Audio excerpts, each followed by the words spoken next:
Hello, and welcome to this episode of Shift Podcast that's focused on establishing minimum viability, making minimum viability the most valuable player for your business. Hi, everyone. I'm Vidya Shankaran, Field CTO at Commvault, and I'm joined here today by Ha Hoang, CIO, Commvault Technologies, and Jay, CIO, Constellation Energy. Thank you for joining us here today. Thanks for having us. Thanks for having us. Of course. Typically, when we talk about minimum viability, the average downtime that's recorded across the industry, the optimistic industry stat says 24 days. But for most businesses, that is too long to sustain. It's not only that, but also the dollar impact in revenue that it can have on businesses, not to mention the reputational damage that the business sustains during the 24 days of downtime. So today, the industry defines minimum viability as a minimum set of capabilities that includes the people, process, and of course, the technology stack that make up that minimum viable business. And bringing up that minimum viability becomes the defining moment whether the business can survive and thrive after a cyber attack. So given the MV is the topic of our discussion here today, I have Ha and Jay joining us. And my first question to Ha would be, how would you go about defining minimum viability beyond what industry probably has a misconception around that it is just an IT checklist? How do you lead it with a leadership mindset? So for me, minimum viability is less tech stack and more decision clarity. So it's asking what are the smallest set of capabilities that we need to keep the business moving while everything else is down, right? So it's a mindset that forces discipline, which is to prioritize outcome and not just infrastructure, right? So I think when you apply that lens, then recovery planning becomes a leadership conversation about trade-offs and that it's not just a technical exercise, right? And then that also helps build shared accountability across the business units, risk and IT. Yep. Makes perfect sense. Now, since we have the pleasure of you joining us here today, Jay, what does minimum viability mean for a critical infrastructure company like Constellation Energy, where definitely downtime isn't an option? Yeah. Well, I think I'd probably chime on a little bit with what you were talking about. It's the ultimate team sport, right? I mean, it is not an IT only discussion. It is not a discussion with individual business units. It's not a discussion with security, a discussion with IT. It really is a discussion with everybody, because really what minimal viable company means is just that, right? What does it mean for me to keep functioning my core business, right? And what does that look like? So to me, I think the most important message is being a team sport, because it's not an individual, it's no one group can do it on their own. I love that. Yep. And I must ask both of you this. I'd probably defer to Ha first. Were there any gotchas or surprises that caught you off guard as you were drawing up the list for minimum viable critical assets? Yeah, absolutely. There were a few. Some of the foundational systems or applications that we thought were kind of table stakes, were certainly not there, right? Or didn't make it to our list. And then I think just systems like identity, that I think is more of an afterthought, was one where it's pretty critical. And at times, we're focusing mainly on what the customer sees, which are the applications, right? But if you're thinking about whether it's a jump service, whether it's identity, whether it's just base kind of interdependency systems, those are the ones that I think are critical. Yep. Love it. I would chime in that the whole thing's gotchas. And if they say that, if anybody tells you it's not, then they're making it up. True. Because nobody's done it before, right? It was really the first time we've really started thinking about that, right? We've talked about minimal viable products forever, but not minimal viable company. I think the biggest one for me is we had a very traditional view of the world where we had high business value apps, medium business value apps, and low business value apps. And we said, well, this is easy. We'll just recover the high business value apps and be done. what we learned was that a whole bunch of those low business value apps probably did something to feed or to provide something for the high business value app. So thinking in what felt like very absolute terms doesn't work when you're talking about minimal viable company, right? Because you're talking about a system, not individual applications. And that was the biggest unlock for us. And I would bet for a lot of folks. So yeah. I think that's a fantastic phrasing that you just used there, that it's not minimum viable product, but it's a minimum viable business or minimum viable company. So which brings me to the next point. In all of this exercise, how much of a partnership have you enjoyed with your CISO? And especially in drafting some of those critical assets. And who owns these recovery decisions? Yes, you called out the critical assets, but then who helps prioritize the recovery operations? Yeah. And boy, as I said, there's a team sport, but you also need a referee. So I think in a lot of ways, the CIO and the CISO really acts a little bit like a referee in that case, because when you start tabletopping it, and look, we had a great partner that helped us out in WWT, and they really helped us kind of think through this and kind of go through both the technical process, but also I'll say procedural processes, because what you wound up learning is that everybody feels their thing is the most important. So I think the most important thing for the CIO and the CISO to focus on is how do you play that, judge and juror view, but also how do you make sure you focus on, you mentioned some really core foundational technologies, identity, network, right? Without that, nothing works. So it's also about helping people understand that piece of the puzzle. So that's the way I think their role is, right? Love that. Back to you, Ha. In all of this, back to Jay's point around how this is a team sport, did you run into any challenges in building the business case as you were presenting to probably the finance team, the risk team, the compliance team? And what were some of the misconceptions that were already seeped into those lines of businesses that you had to dispel before you could sell the use case around minimum viability? Bringing those teams together. Obviously, I think the framing of minimum viability had to be different, right? Had to be in business terms and not in kind of backup and recovery jargon, right? So like for finance, it's about, protecting revenue continuity. For the risk teams, it's about limiting exposure. And then for operations teams, it's all about keeping the customers whole. And so I think when the teams and the functions see their reflection in the minimum viability strategy, that's when alignment happens, right? And then in terms of misconception, I think the biggest misconception is that minimum viability is minimum effort, right? As if it's like lowering standards or accepting partial recovery. That's a great point. But the reality is it's the opposite, right?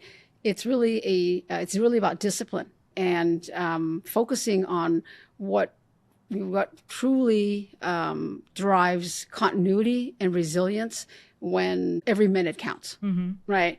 And then I think the other misconception is that it's a pure technology play, right? So boards and CIOs like us are expecting, a checklist or an architectural diagram, but in reality, it's a business strategy conversation, right? On how companies actually prioritize value under pressure, what they decide to protect, and why.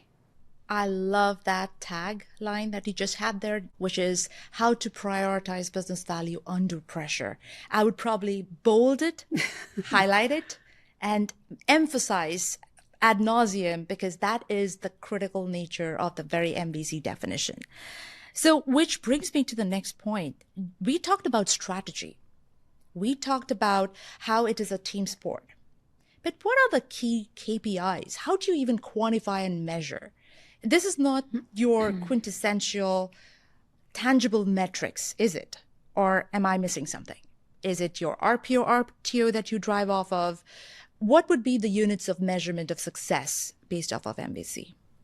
I think for me, I'll start maybe less on the metric side, and then maybe you could hit metrics. But for me, it's about making sure that you're not only using the system in a crisis, right? I think that's a common misconception to sit there and say, oh, we're going to drill this and we're going to have this thing. For us, we pivoted all our backup and recoveries to Commvault because we wanted folks in this system every day. So we wanted to make sure that they knew how to use the system, how to work the system, how to do all the ins and outs, because, you know, we talk about being under pressure, right? That is not when you want to try a new thing. So that's one of the things. And I'll tack on to the last point you were talking about, which was another about DR, right? I think the other common misconception is, well, we already have DR. Why do I need this? Right? I mean, I already have it. And I think, again, if you think about DR, it's somewhat of a legacy mindset, right? It has a very, for lack of a better term, kind of hole in the ground thought, right? If I don't have this one thing, what happens?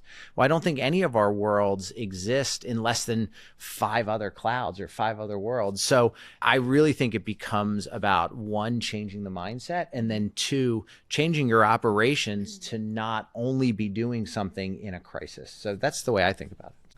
Love that. Totally agree. You know, obviously, you know, we look at quantitative and qualitative, you know, metrics, right? Indicators.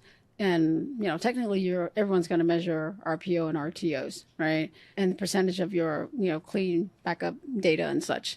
But I think the thing that I also focus and track is how fast we can make confident decisions under pressure, right? Because I think readiness is not only about how fast we can recover or restore, but it's also, you know, how fast we can trust the data and the system that we're restoring. Yeah. So how much of it actually boils down to operationalizing testing? Yeah. All of it. A ton. I think, yeah. I mean, that's what it always comes down to, right? Preparedness, practice, drill. Look, in our world, we practice a lot. Right? We practice everything that we do because you want to make sure that when you really need it or when you're under pressure, you can execute on it. And I think this is no different. Maybe the good news, the bad news is we've all had a lot of opportunities to practice this recently, right? Whether it's been cloud outages or providers that do things, right? That we've had opportunities to practice this. And that's the other thing I would say is you have to take those opportunities to say, don't be afraid to leverage a system that you have, right? You've built this system, you use this system. How do I use it to get myself back faster? How do I use it to, you know, whether it be a recovery of a particular cloud or an incident that's happening, right? I think it's about looking for it and using it and not keeping it off to this side like, oh, do I have to do the DR thing? Like, do we have to do that? Like, we all have this mindset. Don't set and forget, right? Right, exactly. Just, it's there, use it. Yeah, and it's definitely something that organizations need to iterate upon. Yes. It's not a done and dusted with kind of an exercise. It's a living process that you need to continuously improve upon.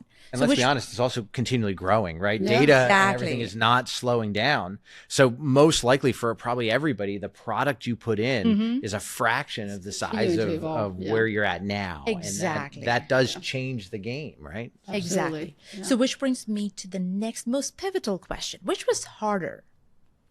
Was it the technical execution or the cultural shift? I'd say the cultural shift and the cultural change without question. Right. The technical work is, you know, is complex, but it's solvable, right? You can automate and test your way through it. But the hardest is the shift in mindset from, I think, you know, where recovery is an IT task to resilience is actually a shared business capability. Correct. Yeah. I mean, I would agree. I'll say that the technical part's easy because I have an amazing technical team and they just make it look really easy. But I do think the technology is solvable, right? It's ones and zeros and we can figure it all out. The problem is this discussion was always, hey, IT, do your thing and let us know when you're done, right? Which is not the conversation anymore. And that to me is the biggest change when you now have to have all the business leaders in a room that says, hey, we need to have a conversation about recovery. And it's not just, hey, let us know when you're done, IT. And that is the cultural shift I think you're talking about. I totally agree. I think, you know, minimum viability forces kind of uncomfortable conversations around prioritization, right?